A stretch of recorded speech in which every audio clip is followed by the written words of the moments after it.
joining me today. So happy to have you here. My name is Dr. Catherine Taketa-Wong. I'm a naturopathic physician, an ND, and like medical doctors, NDs attend a four-year medical school and are trained as primary care physicians. I order lab tests, write prescriptions, and do school physicals just the same as any other doctor.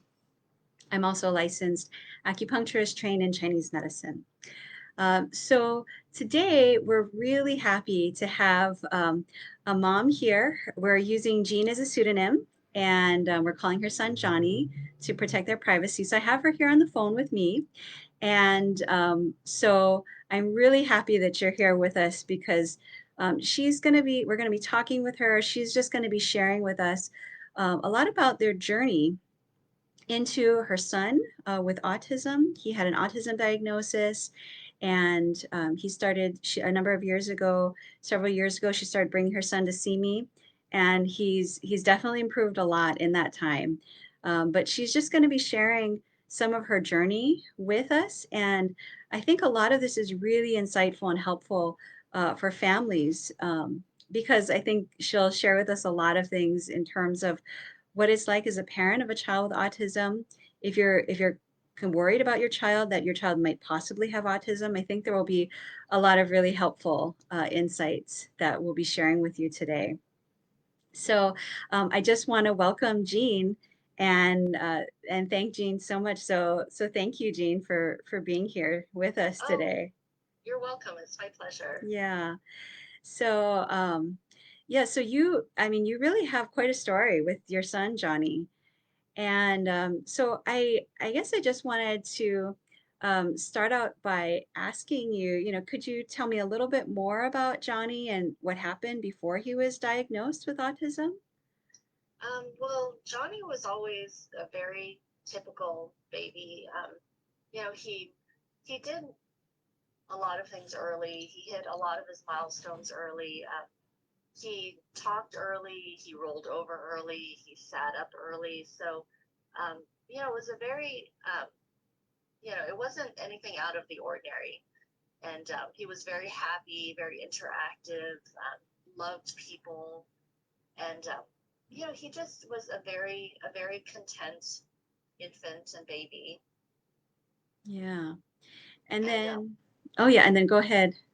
Hmm. he loved playing with other kids, and there was really nothing that we had to worry about in his infant and toddler years. And Yeah. it really wasn't until he became almost school age that we started noticing um, certain markers or certain behaviors that we started to really worry about. Yeah. And I know that there were a number of things that happened before he started to regress in his skills, and I know it can be difficult to pin down in terms of like cause and effect, but there were a number of things that happened before he started to regress. So yeah, could you tell us a little bit about some of those things that happened, and then um, when he started to regress, what you noticed? Well, I noticed that in our building there seemed to be quite a few children um, who developed autism, Mm-hmm. and um, we found out later after we had moved out of the building that the building actually had radon in it, Mm-hmm. and that we had lived in that building for a year with high levels of radon, and also in the green spaces around the building. And at his school, there were actually chemicals that were found buried underneath the buildings in the schoolyard and the play areas. So I do believe that chemical and toxic exposure might have had something to do with it, Yeah. Mm-hmm. because that was around the time when he really started to exhibit symptoms that were worrying, and he started to lose a lot of skills that he had had early on. Um, for example, he had learned his ABCs at the age of 2 and knew them pat. And all of a sudden, I would ask him what certain letters were, and he couldn't remember. Mm-hmm. And Yeah. also certain repetitive motions. He would line cars up, and just different behaviors that weren't typical of him. And so I do believe that toxic exposure or some sort of chemical exposure might have had something to do with it. Mm-hmm. Yeah. Yeah. Because I mean, it doesn't make sense that that if he had been autistic, that nothing was said to us by his doctors or anything like that. And we truly don't believe that he exhibited any symptoms until he was around the age of 4 or 5, which is when we started to live in that building. Mm-hmm. Yeah. And just as a note, because a lot of people may not be familiar with radon gas or what it is. And so radon gas, it does have radioactive particles and has been associated with psychological symptoms. And I will note, I mean, it's hard to say like, okay, this exact thing caused it, but I've certainly seen other children. Now I've been in practice for about 10 years and worked with hundreds and hundreds of children with autism. And I will say that a certain percentage of them, we do seem to see um, what we call regressive autism, where the child was completely normal up until a certain point or a certain age, and then they start to regress. And um, for some of those children with regressive autism, there were some clear toxin exposures, like with your son, other kinds of things that happened right before uh, they started to regress. Well, So.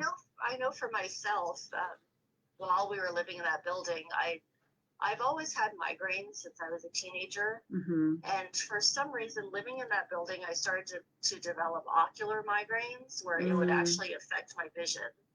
yeah. And, you know, it was, it was really alarming to have just pretty run of the mill migraines to having ocular migraines and all of a sudden having my vision so dramatically affected. But once we moved out of that building, I stopped having the ocular migraines and just went back to Mhm. having regular migraines. Yeah. Yeah. So I mean, I do feel like it might have worsened my own condition. Yeah. Mhm. Yeah. And then I know that you said that like his school had been built on a toxic waste site, and that there were concerns about um, toxins there. And then also before that time, he there was also an incident where gasoline had gotten into your guys' central air system. The neighbor, I think that you said that shared a um, townhome with you had um, like the gasoline had spilled, I think, in their garage, and Um, it. yes, Yeah. he had been working on his motorcycle and spilled a fair amount of gasoline that went, and the fumes went into our shared air conditioning system, Yeah. and it pumped the fumes into our home pretty much the entire night, where we woke up and the house was full of gasoline fumes. Yeah. And Mm-hmm. and we had the typical reactions to it. We woke up groggy, headache, slow to move, that sort of thing. Mm-hmm. And that was fairly close to the time when we noticed that Johnny started to regress and develop more concerning symptoms. Yeah. And so could you tell me a little bit about, I know you mentioned that he started to regress and started to spin, he started to regress in his communication and, um, displaying some behaviors and things like that. I went back and looked at the notes I took in our chart. Um, but yeah, could you tell me a little bit more too about what other kinds of things you were seeing with Johnny during that Well, we time? we noticed a lot of regression in social skills. Mm-hmm. He used to love to play with other children. He was very interactive. Loved, speaking with other kids, and was generally a very interactive child. And then very slowly, he would, after developing symptoms, he started to draw away from people and other children, and really kind of go into himself, into his own little world. Mm-hmm. Yeah.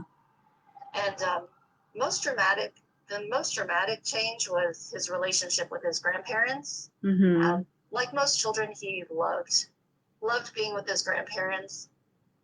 Excuse me, um, and then all of a sudden he didn't want to be with them anymore. And they would visit, and he would just stay in his room and not come out. And that was really concerning because it was such a dramatic shift from how he was before. Yeah. Mm-hmm. So, Yeah. but yeah, that was hard for them, and it was hard for us to see too. Yeah.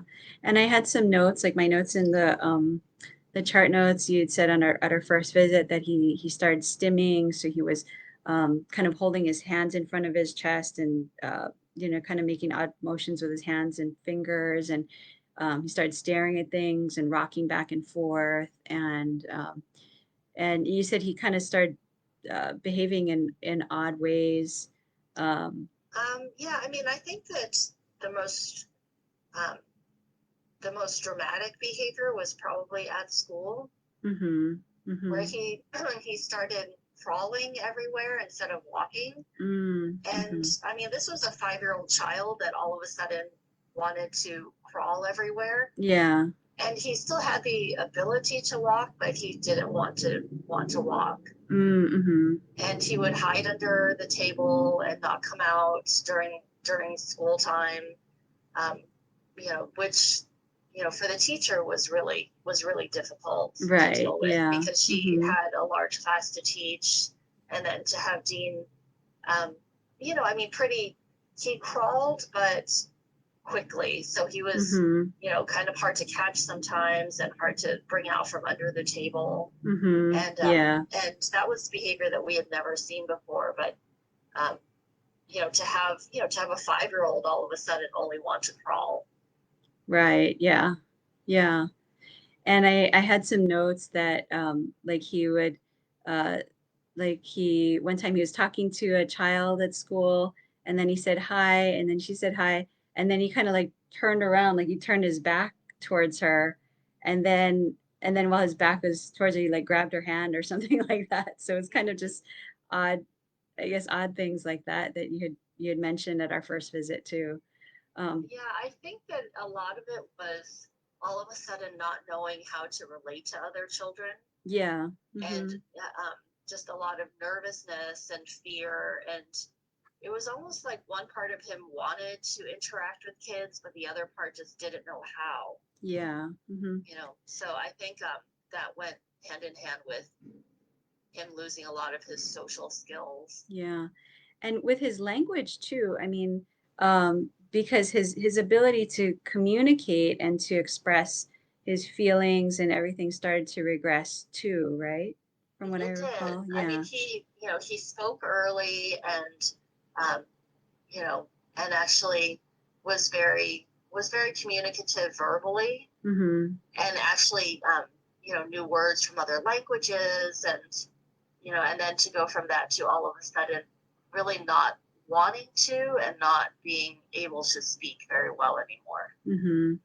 And then when he first after his regression, did he um I could probably go back and look at my notes because I think I had more details, but was he still talking in sentences, or did it start to become like simpler sentences, or was it just Um, more it became difficulty? it started becoming more one word and two word um, Mhm. interactions with him. Mhm. He was able to speak in full sentences before, and um, was able to express more abstract concepts like, what is my favorite food, um, just more abstract concepts like that. And then he went from that to only being able to express very concrete ideas or very Mhm. concrete ways of communicating, like I want, and then point. Mm, mhm. Whereas before it was more, his communication was a little bit more advanced and Mhm. able to relay more abstract ideas. Um, so he went from that to only really being able to talk about concrete wants or um, concrete dislikes, things like that. Like he would point at something and say, no, broccoli or something like that. So it really his communication skills really regressed and became very elementary, basically. Mm-hmm. Yeah. And how was that affecting you and your relationship with him, the family dynamics? I mean, I think that, as parents, you love your child no matter what. And, you know, you always fight to get them the best that they can possibly have. So, we really went into a mode of, okay, now we have to find people that can help him. Right. Mm-hmm. And, and also you kind of have to, start thinking about, well, what is best for him? What kind of things are going to help him? And I think that you go into like a state of mind of, we need to help our child. Right. And then Mm-hmm. you start to explore different avenues and at the same time also, battle with the fear that you have of, Mm-hmm. all of a sudden being told that your child is autistic. Right. Yeah. So, Yeah. you let yourself, kind of cry and, like feel helpless for a little while, but then you have to go back to doing what's best for him and to fighting for him. Right. Mm-hmm. So you kind of have to compartmentalize and let yourself feel the fear and feel the sadness and, put that away and then go back to fighting for what's best for your child. Right. Yeah. So, but I mean, at that point, it was still very difficult for me to even say the word autism. Right. Yeah. And Mm-hmm. and I can remember when I found, um, biomedical treatments as a way to help him. It was actually with my friend who also had an autistic child, and her child had been diagnosed very early on, I think at age 2. And I remember thinking, how strong she was and what a difficult journey it seemed like she had with her child. And Mm-hmm. and then all of a sudden, 2 years later, to be in the same position that she was in. So we happened to just meet for dinner, and she was one of the first people that I actually said the word autism with, where I said Mm-hmm. child is autistic. And I think that it took that verbalization of of the whole concept of having an autistic child to really cement it in my mind and say, okay, this is the path that we're on, and we're just going to go down this path as best as we can and do as much as we can for our child. Mm-hmm. Yeah. She actually was the one that suggested, well, she was a patient of the pediatrician, Dr. Sears, Mm-hmm. and Mm-hmm. he actually suggested to her that biomedical treatments might be um, good for her son. And so she actually suggested it to me, and it was almost in passing. And Dr. Sears is an amazing pediatrician, and I remember thinking, well, if he suggests it for her child, then it's definitely something that I need to look into. Mm-hmm. So, Yeah. and then almost the next day, I went online and started looking for naturopaths and people, doctors that practiced the biomedical approach to treating autism. Um, I looked online and tried to talk to other people that I knew with autistic kids, and that's actually how I found you. Mm-hmm. Yeah. And so when we got Johnny when he first came in, then we did a lot of tests, looking at a lot of different things, looking at things that affected his brain function, things that affected his body's ability to detox, looking at different kinds of toxins because of his toxin exposures and um, yeah. So and so what happened with Johnny after working with me? Well, he definitely started to regain a lot of the skills that he had gradually lost. Um, he started becoming much more communicative, um, and um, just being more part of his environment. He had drawn into himself so much, and now he was starting almost to kind of step back into the world at large. and Mm-hmm. realizing that he had a place in it and that he could interact with things in this world and that he wanted to interact, with his world. And we noticed that his speech got a lot better. Um, he seemed to emerge from this fog that he had been in for so long, and Mm-hmm. things just seemed to be a little bit more clearer.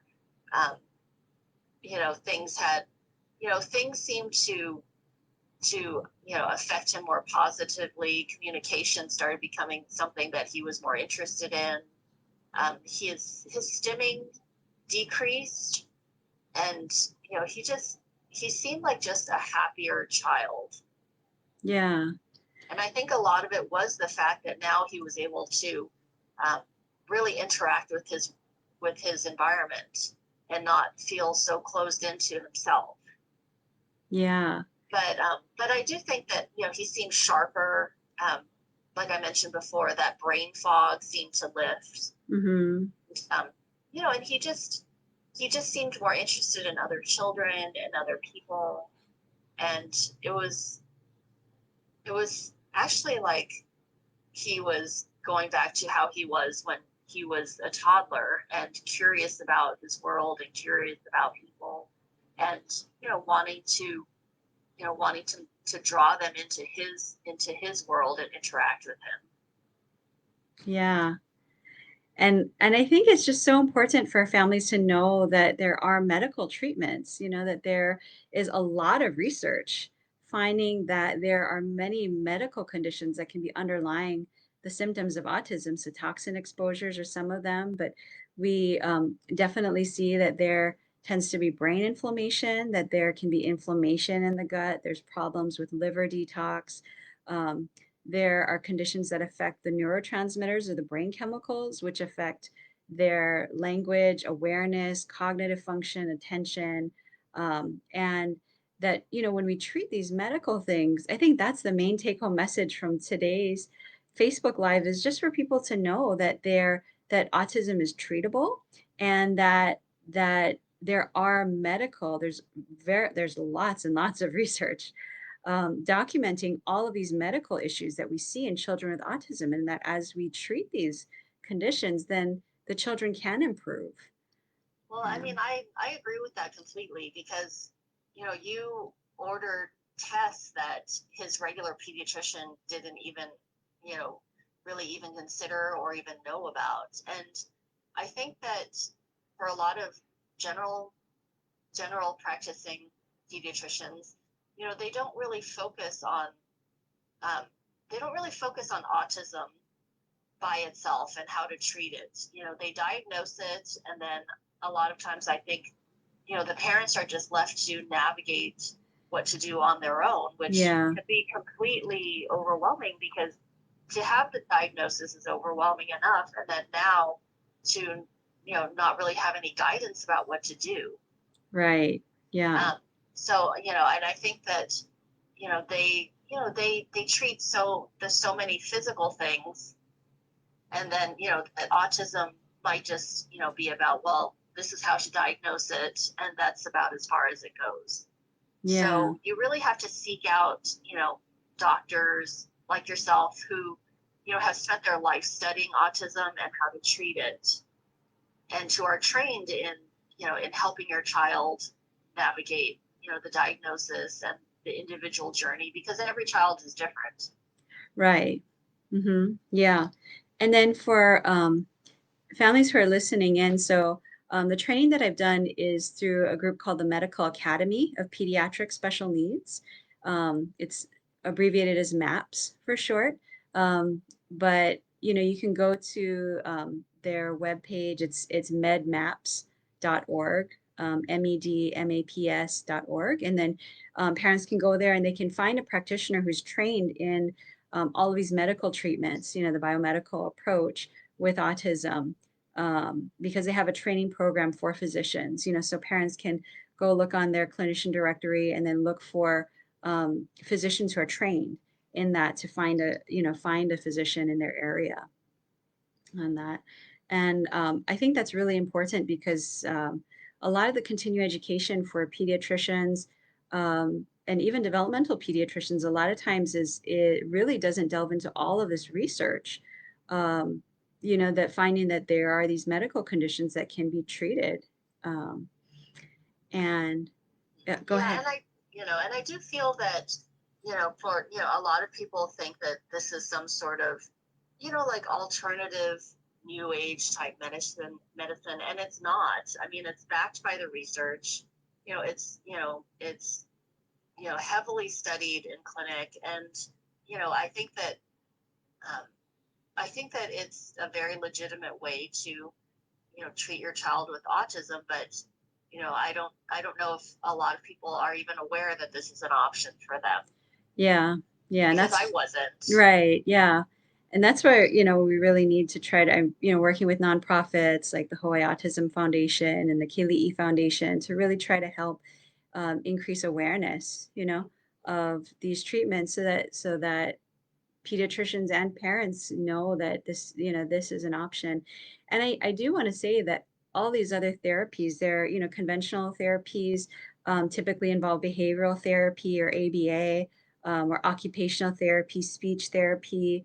Um, all of these other therapies are really important. And I tell parents, I mean, you really need an integrative approach to working with our children because in the behavioral therapy or occupational therapy, speech therapy, they're the ones, working with your child day in, day out, helping them to be able to learn these skills so that they can start to try to catch up. Well, Um, I definitely think a multi-pronged approach is so effective. I mean, Johnny has had, every therapy that we've been able to get for him, the speech mhm. therapy, the occupational therapy, and I think that everything has contributed to him improving. So Yeah, and it's helped him so much to have all these different approaches, like, and all these different therapies to try and help him. So I definitely think that to integrate biomedical medicine into all the other, things that they have available for children, um, it definitely, I know for my child, it definitely helped him. yeah. And I think that just knowing for parents to know that when you incorporate the medical aspect and treating that, then oftentimes these other therapies become more effective because there can be reasons why the child is behaving a certain way. So for example, there's a lot of children that I see that are aggressive or that have self-injurious behavior where they're banging their head on the wall or on the floor, or they might be aggressive towards themselves or other people.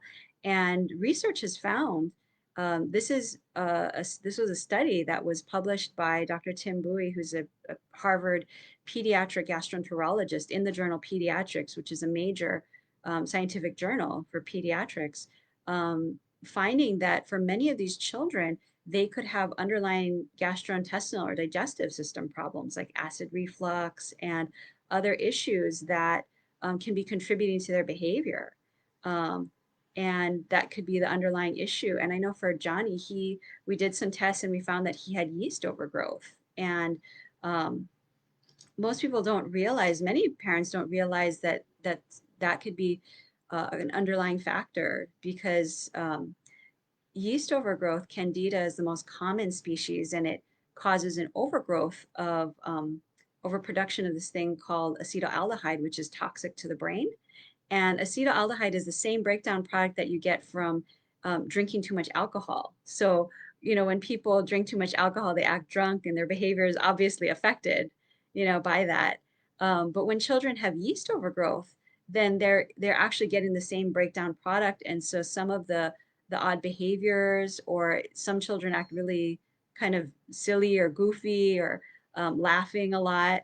And I know that was some of the things we saw with Johnny before when it was one of the reasons I ordered the test is I remember you saying that he would like kind of be laughing like the silly giddy kind of laughter a lot, almost like a drunken kind of Um, laughter. yeah, just an uncontrollable, laughter during inappropriate times, Right. and and I do, getting back to the whole yeast overgrowth, I definitely believe that for Johnny there. there was a definite brain gut connection, because as soon Mm-hmm. as we took him off the gluten and changed his diet per your instructions, and cut dairy out of his diet, we noticed almost an immediate shift in behavior from him. Mm-hmm. I mean, it was definitely difficult because even 5 years ago, when he was diagnosed 6 years ago, there wasn't a lot out there for people that didn't eat gluten or dairy. Yeah. It's so much better now and so much easier to make substitutions for him to follow his gluten-free, dairy-free diet. But back then it was really difficult. And but that being said, once we committed ourselves to it, we noticed a huge behavioral shift from him almost immediately. Mm-hmm. Yeah. And that's one of the things because we tested for, I'll test for food allergies and sensitivities, and we found that, yeah, he was having reactions to gluten and to dairy. And so, um, I mean, gluten and dairy are probably the two most common foods that I see affecting children with autism. But sometimes it could be other foods, the nuts or other eggs or other kinds of things, other common allergens. And so I think it's important to test them Mhm. and so that what your child is reacting to and what they need or don't need.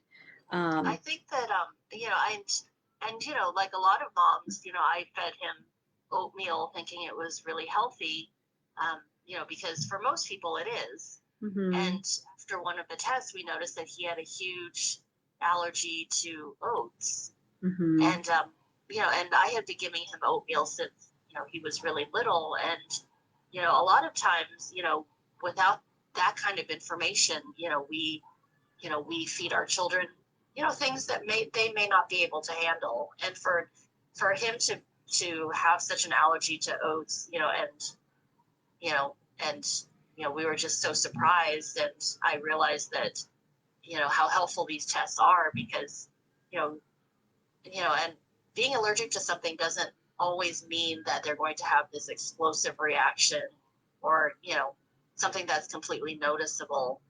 um, so for Johnny, it was an allergy that didn't really manifest itself dramatically, but it was mhm. something important that we needed to know. Yeah. And I test not only for allergies, but also for food sensitivities too. So parents can take their children to an allergist, and that is important. Or I can also order allergy testing. But there's food sensitivity testing too, which is a different kind of test. It's looking for IgG antibodies, which is different than with allergies. And so I think it's important for families to know too that yes, regular allergy testing is important, but also food sensitivity testing is important too, because children could have sensitivities to certain foods that can also cause problems for them as well. Mhm. Yeah. And what are your goals for Johnny and your hopes and dreams for him? Well, I mean, I think that for me, it's definitely for him to have a fulfilled life, to have a life that he enjoys and that brings him a sense of accomplishment or fulfillment. I don't want him to um, just mark the days. I want him to Hmm. have a reason to get out of bed every morning, and maybe have a job, or and I always wish that he will always have people around him that support him and nurture him and care for him. um, I just, like any parent, you want your child to always be protected and safe from harm. But we definitely, just we worry about him like any Yeah. other parent. Hmm. And and sometimes I'll allow myself to be overwhelmed by the worry, but then you have to kind of rein it back, and and go back to being an autism warrior, basically, and to Yeah. fight for your child and find everything that could possibly help him. But for the most part, I just want him to have an independent, fulfilled life, Yeah. surrounded by people that care about him. Hmm. Yeah. And like any parent, I don't want him to ever be hurt or afraid, which it might sound completely sound completely unrealistic, but as a parent, we're allowed that, I Yeah, think. yeah. That's what every parent wants for their child, And it's just been super rewarding, so rewarding to see Johnny as he's improved over the years. I mean, we've been working together now for several years, and just to see how he's improved and blossomed, and he still has challenges, but I mean, he's doing so much better than he was when I first started working with him. I think it was 5 years ago now. Yes, I mean, Yeah. he's made strides that are just amazing, um, and of course, I'm so proud of him, and I'm so thankful that um, my friend who had the autistic son actually sent me looking for, a biomedical approach to helping him, because there's so very little guidance out there Yeah. about, the best things that you can do for your child. And a lot of times you really have to navigate it on your own. But, I'm just so thankful that I was made aware that there are other treatments for autism, and not, um, and that it's not hopeless. Yeah. You Mhm. can help your child. Yeah. So Yeah. And I remember the chart notes too. When I look back at the chart notes after we've been working together for 3 months. Um, so because he had been in ABA therapy or behavioral therapy for about 8 months before you started coming to see me, and and he had made some improvements. But I look back at the chart notes after I've been working with him for about 3 months. Then you were saying that his ABA therapist noted that he had really made remarkable progress within those 3 months. and also my parents had mentioned it too.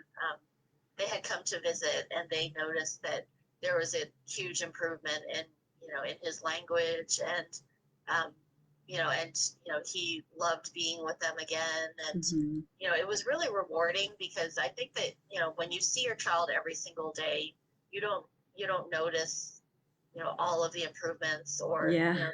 the really small steps that they take. And it takes other people who haven't seen your child in a long time to actually say, oh my gosh, like, whatever you're doing is working. Yeah. Yeah, and I remember you said too that you guys went to visit, I think, family on the mainland. I'm not sure if that was your parents or if it was other extended family, but I remember, yeah, that they said too that after you'd I think this was after we'd been working together for several years that I think you guys went to the mainland, and then he was playing with his cousins, I remember, and Mm-hmm. they were saying, wow, he's so different now. Yes, I mean, it's the improvement definitely. um, it's small steps over a long period of time. Hmm. It's I think that the journey is definitely worthwhile, and it's it's different for everyone. But we were of the mindset, we're gonna try everything, and you know hopefully something helps. And definitely the biomedical approach, it definitely did help. Yeah. And and I think that if you're lacking guidance from about what to do or how to help your child, just do everything, Yeah. and then just find out what works, and then just keep on with that. And then and this happened to be something that worked. Yeah. Yeah. And then do you have any advice for other parents who have children with autism or parents who suspect that their child may have autism? I think it would be that, um, you know, like for me, it was difficult at first to accept, the diagnosis of autism, because you so hope that it's not. Yeah. And I would say, that, you know, I would say definitely don't waste your time and your energy, you know, like denying it. I think that it was so hard for me to accept, because it was so earth shattering to have the diagnosis that, I just, I feel like I could have done more early on. And a Mm. lot of people have said, no, you couldn't have done more. You did as much as you could. But as a parent, I think that you always think you could have done more. And Mm-hmm. so I do wish that, that everyone who gets the diagnosis, just jumps in with both feet and starts the journey right away. Yeah. Yeah. And I mean, it's a, it's not an easy journey by any means, for No, and sure. Yeah. find your team. Find the people that will support you and support your child, and find the people that understand. Whether it's other autistic parents. I mean parents of autistic children, um, or teachers or friends, but find the people that will support you and your child. Yeah. You And I know, think some local autism support groups here in Hawaii are really important. Or so there's Hawaii Autism Foundation, there's TACA, the autism, which stands an acronym for the Autism Community in Action. Um, they have national and local chapters, and then National Autism Association, and then here in Hawaii, the Kelii Foundation, KELII Foundation. So those are some really great resources, support groups for parents to be able to go and to get more help, information. Um, yeah, and I think that for a lot of parents, having an autistic child, they can feel isolated, or they can yeah. feel like they're the only parents in the school that have a child with autism. And it's Hmm. important to find people that, are on your same path or in your same situation so that you don't feel like you're navigating this by yourself. Right. Yeah. Yeah. So, Jean, I just really want to thank you so much for um, sharing your journey with us, because it's a very Oh, personal it was journey. it was my Yeah. pleasure. Yeah. But thank you so much and sharing Johnny's story. So, Oh, I you're just think welcome. it's so important to get that information out to people and for people to know and for people to have hope, you know. Well, I mean, So, there is hope, yeah. and they're making, people are doing research about this, and they're, making new discoveries every day. Yeah. And, Yeah. my hope is that, when Johnny becomes an adult, that there will be such a huge amount of information, about autism and, how to transition from being an autistic child to an autistic adult. Right. That, Hmm. I'm hoping that, that with all the research that you know, his experience, won't be as difficult as it was for, autistic people 20 years ago when there was hardly anything. Yeah. Yeah. So, but there is always hope, and there's always those people in your life that, will help you on your journey. Yeah. So great. So again, thank you, Jean, so much. And to those listening in, I just wanted to let you know that if you have a child with autism, or are concerned about your child, or if you have other health concerns that you want to talk with me about, we do offer a no charge personal health strategy session. This is a 15-minute phone consultation where you can talk with me personally about any health concerns that you may have, or for you or for your child. And it's really about how to feel empowered about your health, and feeling empowered about your child and how to help them. So to arrange one, just call our office and ask to be scheduled for your free consultation. I believe it's important to talk with people before they go ahead and schedule an appointment, so we both have a better idea of what needs to be achieved. And you'll find all of the contact information right here on our Facebook page. And then, in fact, you can just click on the contact button. So, mahalo for all of you for joining us. And we'll have our next Facebook Live in 2 weeks. So, look forward to seeing you again at that time. Aloha.